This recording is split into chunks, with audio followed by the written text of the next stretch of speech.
Morning friends. आज के इस वीडियो में हम लोग जनरलाइज्ड एंजाइटी डिसऑर्डर के बारे में पढ़ेंगे। उसका मीनिंग पढ़ेंगे, फिर उसके कॉजेज़ को, उसके सिम्टम्स को, उसके ट्रीटमेंट को हम लोग डिस्कस करेंगे। सबसे पहले ये जानते हैं कि what is generalised anxiety disorder. Meaning and definition: people who have generalized anxiety disorder or GAD worry uncontrollably about common occurrences and situations. It's also sometimes known as chronic anxiety neurosis. यानी एक तरह का ये neurosis है, एक तरह का anxiety disorder है, जो कि हम पिछले 2 वीडियो में हम लोगों ने पढ़ा है एंजाइटी डिसऑर्डर के बारे में। अत्यधिक जब चिंता कोई करता है किसी भी खास वजह से या बेवजह भी इरेलीवेंट चिंताएँ होती हैं, तो उसको, और जब वो अनकंट्रोल्ड हो जाता है, which is not controlled by the person, तो वैसे स्थिति में जनरलाइज्ड एंजाइटी डिसऑर्डर उसको हम कहते हैं। GAD is different from normal feelings of anxiousness. जैसे जो हम लोग चिंतित होते हैं, चिंता एक बहुत ही सामान्य क्रिया है जो कि सभी करते हैं, सभी के मन में चिंता किसी न किसी विषय की होती है, परंतु जीएडी जो है वो इससे कुछ अलग है। कैसे? It's common to feel anxious about the things happening in your life. मतलब इट इज़ वेरी कॉमन, हमेशा सब लोग ऐसा फील करते हैं। A person who has GAD में worry uncontrollably about their problem several times per day for months. इसमें क्या, लेकिन जो जनरल हम लोग चिंता करते हैं और एक जीएडी के जो पेशेंट हैं वो लोग जो चिंता करते हैं, दोनों में अंतर होता है। कैसे? इन लोग अपने प्रॉब्लम्स के बारे में दिन भर में कई एक बार करते हैं चिंता, और मतलब कॉन्स्टेंटली चिंता करते हैं, कुछ दिनों तक भी, कुछ महीनों तक भी। This can happen even when there is not a reason to worry. और ये तब भी हो सकता है जबकि कोई रीज़न ऐसा नहीं होता है, बहुत ख़ास वजह नहीं होता है, बेवजह वे लोग चिंता करते हैं। The person is often aware that there is no reason for them to worry. और वो जानते भी हैं कि हम बेकार हम चिंता कर रहे हैं, कोई ख़ास कारण नहीं है, लेकिन फिर भी वो एक तरह से मतलब एंग्शियस हो जाते हैं और एक तरह से मनोग्रस्त हो जाते हैं इस तरह की बातों को सोचने के लिए। Sometimes people with this condition just worry but they are unable to say what they are worried about. ये भी बात है कि उन लोग चिंतित तो होते हैं, परंतु एग्जैक्टली वो लोग ये नहीं बता पाते हैं कि वो किस बात को लेकर इतने चिंतित हैं। They report feelings that something bad may happen और may report that they just can't calm themselves. ये भी बात है कि वो लोग सोचते हैं कि कुछ ऐसा गलत हो सकता है या होने वाला है, या फिर वो अपने आप को शांत महसूस नहीं करवा पा रहे हैं। इस तरह की फीलिंग उन लोग के अंदर में आती है। This excessive unrealistic worry can be frightening and can interfere with relationship and daily activities. और इस तरह का जो एक्सेसिव एक्टिविटीज़ होता है, अनरियलिस्टिक, जो अवास्तविक जो हम लोग चिंताएं करते हैं या ऐसे पेशेंट्स चिंताएं करते हैं, वो क्या करता है अल्टीमेटली, वो जाकर रिलेशनशिप को बाधित करता है, इंटरफेयर करता है, और डेली एक्टिविटीज़ जो व्यक्ति करता है उसमें भी वे लोग बहुत ज़्यादा अपने आप को कष्ट महसूस करते हैं। तो इसमें क्या होता है कि सांवेगिक रूप से भी रोगी जो है वो बेचैन रहता है, तनावग्रस्त रहता है, हैरान रहता है। हैरान इसलिए रहता है क्योंकि उसको हमेशा ये लगता है कि हम क्यों हम चिंता कर रहे हैं, क्या एक्चुअल वजह उसको नहीं पता होता है, और वो आने वाले बेवजह खतरे को लेकर बार बार होता रहता है। तो इसलिए इन लोगों का जो बिहेवियर होता है, इन लोगों का जो थिंकिंग होता है, सब कुछ डिस्टर्प्टेड हो जाता है। अब आइए हम लोग इसके सिम्टम्स के बारे में पढ़ें। सिम्टम्स, क्या क्या लक्षण इनमें होते हैं। डिफ़िकल्टी कंसंट्रेटिंग, यानी कि एकाग्रता में कमी होती है इनमें। कोई भी काम उन लोग, चूँकि बैक ऑफ द माइंड में हमेशा चिंता लगी रहती है, तो इसलिए वो लोग हमेशा चिंता ही करते रहते हैं और कंसंट्रेट नहीं कर पाते, किसी भी काम में मन लगाकर काम नहीं कर पाते हैं।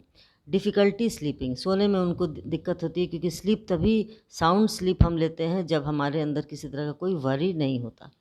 इरिटेबिलिटी, यानी चिड़चिड़ापन, हर बात पर चिड़चिड़ा जाना, क्योंकि वो तो खुद अपने वरी के चलते, चिंता के चलते वो लोग प्री ऑक्यूपाइड रहते हैं, तो इसीलिए वो लोग इरिटेबल भी होते हैं। फटीग एंड एग्जॉशन, बहुत ज़्यादा थके महसूस करते हैं और एग्जॉस्टेड महसूस करते हैं, क्योंकि मानसिक थकान उनको हो जाती है इस तरह से। बस मसल टेंशन, जब ज़्यादा व्यक्ति टेंशन में रहता है तो व्यक्ति का जो मसल्स होता है बॉडी का, स्पेशली जो नर्व्स वगैरह होते हैं, वो काफ़ी टेंशन में होते हैं, तो ये भी उन लोग महसूस करता है। रिपीटेड स्टमक एक्स और डायरिया, कई बार उन लोग पेट का दर्द का शिकायत भी करते हैं, कई बार डायरिया का शिकायत करते हैं। स्वेटी पाम्स, पसीना आ जाता है, चिंता ज़्यादा होती है तो व्यक्ति के शरीर में पसीना आता है, that is a mechanism, bodily mechanism which happens. Shaking यानी ट्रेमर्स, शेक करता है बॉडी, मतलब काँपता है। Rapid heart beat, heart beat तो कुछ किसी भी तरह से इमोशनली अगर हम लोग डिस्टर्ब्ड होते हैं तो सबसे पहले हमारा हार्ट ही प्रभावित होता है, तो हार्ट बीट काफ़ी रैपिड हो जाता है, काफ़ी तेज़ हो जाता है। Neurological symptoms such as numbness and tingling in different parts of the body, कभी कभी सुन्न हो जाता है बॉडी का कोई भाग, और कभी कभी कुछ टिंगलिंग सेंसेशन या सनसनी टाइप का सेंसेशन व्यक्ति के मन में, शरीर में ऐसा पाया जाता है, तो वो न्यूरोलॉजिकल सिम्टम्स होते हैं। तो इतने सारे सिम्टम्स जो हैं वो जीएडी में पाए जाते हैं। अब कॉजेज़ पर हम आते हैं कि कॉजेज़ आखिर क्या इसके कॉज हैं।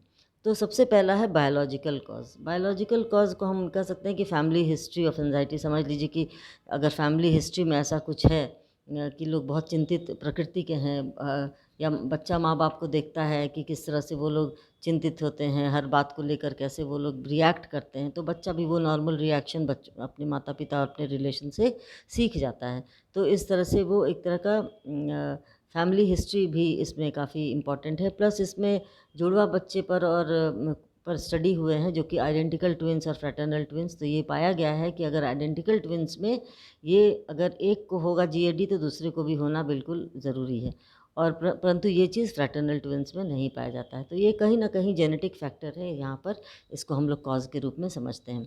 उसके बाद है साइकोएनालिटिक फैक्टर्स। साइकोएनालिटिक फैक्टर्स के अंतर्गत हम लोग देखते हैं कि जो रीसेंट और prolonged exposure to stressful situations including personal और family illnesses, child abuse etcetera. तो अब ये साइकोलॉजिकली जब व्यक्ति बहुत ज़्यादा स्ट्रेस में रहता है, बहुत ज़्यादा डिप्रेस्ड रहता है, बहुत ज़्यादा एक्यूट या क्रॉनिक जो इमोशनल स्ट्रेसफुल कंडीशंस में वो गुज़रता है, पर्सनल कोई ऐसा स्ट्रेसफुल सिचुएशन उसकी पर्सनल लाइफ में होता है, फैमिली में अगर कोई बीमारी, कोई बहुत नज़दीकी काफ़ी दिनों से बहुत मेजर इलनेस से वो गुज़र रहा है, वैसी स्थिति में व्यक्ति के अंदर चिंता आ ही जाती है, परंतु नॉर्मल चिंता नहीं। इन जो जिनके अंदर जीएडी होता है वो काफ़ी ज़्यादा चिंता करते हैं, और चिंता तो हम सभी करते हैं, that is a very normal activity, but हम लोग उस चिंता को एक सॉल्यूशन के मोड़ की तरफ ले जाना चाहते हैं, परंतु इन लोग सिर्फ चिंता ही कर सकते हैं और अपने आप परेशान होते रहते हैं।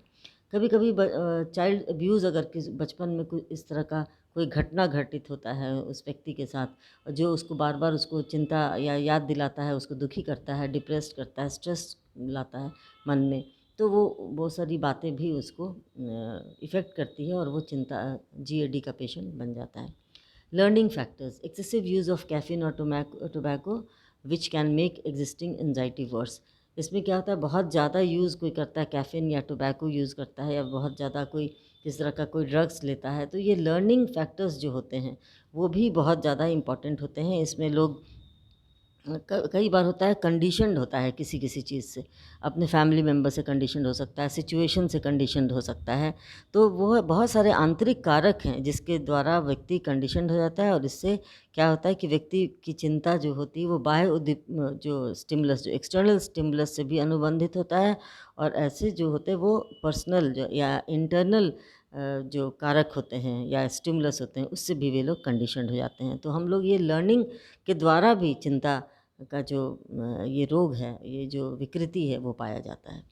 नेक्स्ट है cognitive behavioural factors. Cognitive behavioural factors के अंतर्गत हम लोग ये देखते हैं कि प्रमुख रूप से इसका जो कारण होता है वो नियंत्रण और हेल्पलेसनेस पर ध्यान केंद्रित इसमें होता है। इसमें क्या होता है कि व्यक्ति किसी साधारण या नई परिस्थिति को भी तनावपूर्ण एवं धमकी भरा प्रत्याख्यान करता है, यानी उसका जो परसेप्शन होता है वो बहुत ज़्यादा किसी भी नए परिस्थिति को बहुत तनावपूर्ण ढंग से उन लोग देखते हैं, और अनावश्यक उनकी चिंता बढ़ जाती है। और इतना ही नहीं, वो बढ़ी हुई मात्रा में बना रहता है जब तक वो व्यक्ति किसी डिज़ास्टरस सिचुएशन तक नहीं पहुंच पाता।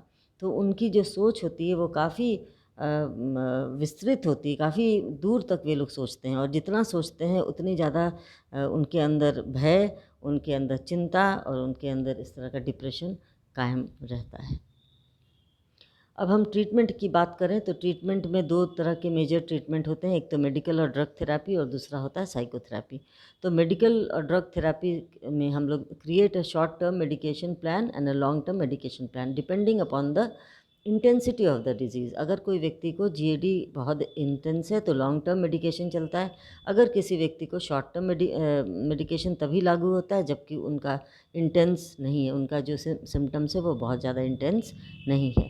Short term medications relax some of the physical symptoms of anxiety such as muscle tension and stomach cramping. These are called anti-anxiety medications.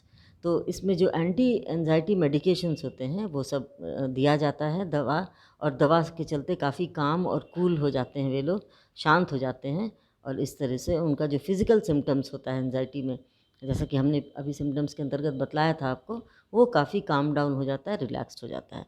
तो उसमें ये 3 दवाएँ हैं जो कि दिया जाता है मोस्ट प्रोबेबली, अल्प्राज़ोलाम, फिर क्लोनाज़ेपाम और लोराज़ेपाम। ये होता है जिससे कि जिसको खाने से व्यक्ति डिप्रेशन में कुछ कमी महसूस करता है, उसको नींद आती है क्योंकि वो स्लीपनेस स्लीप का भी डिज़ॉर्डर उनके अंदर आ जाता है, नींद नहीं आती है उनको। तो ऐसी स्थिति में ये लोग जब ये दवा खाते हैं तो काफ़ी अपने आप को हल्का महसूस करते हैं और नींद भी उनको अच्छी आती है। Anti anxiety drugs art meant to be taken for long periods of time as they have a high risk of dependence and abuse, और कई दिनों तक इसको हम लोग नहीं दे सकते हैं दवा, क्योंकि इसमें डिपेंडेंसी बढ़ जाती है, लोग डिपेंडेंट हो जाते हैं इस दवा पर, और जब तक दवा नहीं खाएंगे तब तक नींद नहीं आएगी, जब तक दवा नहीं खाएंगे तब तक उनको बेचैनी लगेगी। तो इस तरह से वो इसके आदी हो जाते हैं, और फिर अब्यूज़ में भी, ये ड्रग अब्यूज़ में भी ये परिवर्तित हो सकता है।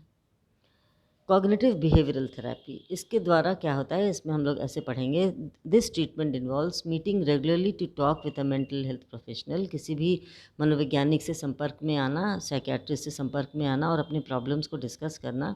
The goal is to change your thinking and behaviours, और कोई भी व्यक्ति होता है उसके बिहेवियर को, उसके थिंकिंग को चेंज करना। कॉग्निटिव बिहेवियरल थेरेपी में मोस्टली हम लोग उसके माइंडसेट को चेंज करते हैं, उसका फॉल्टी थिंकिंग जो है, जो गलत तरीके से वो हर बातों को परसीव करता है, उसके परसेप्शन में हम चेंजेस लाते हैं। This approach has been successful in creating permanent change in many people with anxiety. तो बहुत सारी ये सक्सेसफुल भी ऐसा पाया जाता है, जिसको एंजाइटी डिसऑर्डर है उसमें काफ़ी कुछ फ्रूटफुल पाया जाता है। It's considered first line treatment for anxiety disorder in person who are pregnant, और ख़ासकर प्रेगनेंसी को एंजाइटी डिसऑर्डर में मेनली देखा जाता है, क्योंकि विमेन में अगर लॉस ऑफ प्रेगनेंसी होता है तो इसमें पीटीएसडी, हमने पिछले वीडियोस में भी बतलाया है पीटीएसडी का रोल इन प्रेगनेंसी। तो ये काफ़ी कुछ प्रभावित करता है हमारे माइंडसेट से pregnancy. Others have found that the benefits of cognitive behavioral therapy have provided long-term anxiety relief. और कई मनोवैज्ञानिकों ने ये भी पाया है कि लॉन्ग टर्म एंजाइटी रिलीफ भी पाया जाता है ये कॉग्निटिव बिहेवियरल थेरेपी अगर हम लोग यूज़ करते हैं, क्योंकि वो अंदर से स्ट्रांग हो जाता है, जो अंदर से उसके अंदर डिप्रेशन और फॉल्टी थिंकिंग, फॉल्टी वरीज़ जो उनका था, इर्रेशनल वरीज़ था, उस वरीज़ को जब ये एक बार समझ लेता है कि ये वरी करना बिल्कुल गलत है और ये बेसलेस है, इसका कोई मतलब नहीं है, बेतुका है, तो वो अपने आप उसका सारा जो सिम्टम्स है वो दूर हो जाता है। In therapy sessions patient learn how to recognise and control their anxious thoughts, उनको ये सिखाया जाता है कि कैसे वो पहचानें अपना जो इरेशनल जो वरीज़ है उसको समझें, पहचानें और कंट्रोल करना सीखें। Their therapist will also teach them how to calm yourself when upsetting thoughts arise, और ये भी सिखाया जाता है कि कैसे अपने आप को हम कूल कर सकते हैं, काम कर सकते हैं, शांत कर सकते हैं जब इस तरह के अपसेटिंग थॉट्स या बहुत परेशान करने वाले विचार अगर हमारे मन में आते हैं तो कैसे हम अपने आप को कूल कर सकते हैं।